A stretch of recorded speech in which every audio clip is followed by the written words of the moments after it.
বাংলা নববর্ষের প্রথম দিনে লোকজোশ বর্ণিল সজ্জায় এনটিভি পরিবার শিল্পী এবং শুভানুধ্যায়ীদের মিলন মেলায় পরিণত হলো চ্যানেলটির তেজগাঁও স্টুডিও।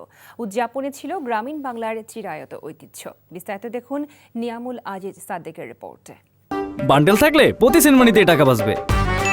বিকাশ সেনমানি বান্ডেল কিনে জিতুন প্রতি লেনদেনে। 1432 বঙ্গাব্দ যেন নতুন প্রাণের উচ্ছ্বাস আর উদ্দীপনার বছর। সকাল থেকে কবিতা গানে নববর্ষের শুভেচ্ছা জানাতে ছুটে এসেছিলেন তারকারা। তারা বলেন, প্রাণের এই উৎসবে বিস্তৃতি ঘটেছে দেশের নানা প্রান্তে নানা রঙে। এই পহেলা বৈশাখে আশা করি যে সারাটা বছর এরকম রঙিন মন, রঙিন কাপড় চোপড় নিয়ে, আমাদের বাঙালির সংস্কৃতি নিয়ে আমাদের দেশের মানুষ শান্তিতে এগিয়ে চলবে। পরিবেশ আমরা তৈরি করব যাতে সবাই মিলে একসাথে আমাদের দেশের মানুষ সবাই একসাথে কাজ করতে পারে বা বসবাস করতে পারে। নতুন বছরটা আরও ভালোভাবে কাটুক এই প্রত্যাশা আমাদের।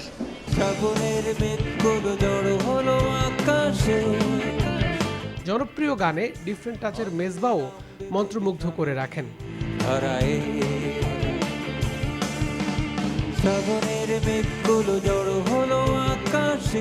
এনটিভির হাত ধরে বেড়ে ওঠা শিল্পীদের অনেকেই শুভেচ্ছা জানিয়েছেন। আয়োজন ছিল মুড়ি মুড়কি মিষ্টি মন্ডার। এনটিভি পরিবার সবাই আছে, যেটা অনেক ভালো লেগেছে। অনেক লাইভলি আছে আর অনেক মিউজিক খেলছে আর সবাই অনেক ভালো ভালো করে চিয়ার করছে। আমি ফুচকা খেয়েছি আর অন্যান্য খাবার খেয়েছি। আজকে এনটিভির সবাই ফ্যামিলির সবাই এসেছে। আমরা একটা এনটিভির ফ্যামিলি, অনেক ভালো লেগেছে। এনটিভির আয়োজন অনেক ভালো লেগেছে। আজকে আমরা চটপটি ফুচকা সব খেয়েছি। এনটিভি পরিবারেরও স্বজনরা ভিন্ন এক মনোমুগ্ধকর দিন প্রত্যক্ষ করেছেন। এখানে মজা করছি, আমার অনেক ভালো লেগেছে। আমি এখন ফুচকা খাবো, আসুন খেয়েছিলাম, একটা ফুচকা খাইছিলাম, আবার ফুচকা খাবো। প্রতি বছর এরকম একটা আয়োজন করা হয় আর আমরাও ইনভাইটেড থাকি।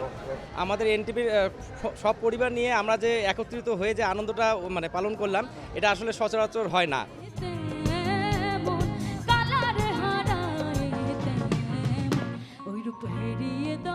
Niamul Aziz Sadek, NTV news, Dhaka.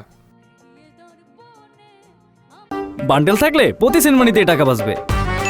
বিকাশ সেনমানি বান্ডেল কিনে জিতুন প্রতি লেনদেনে।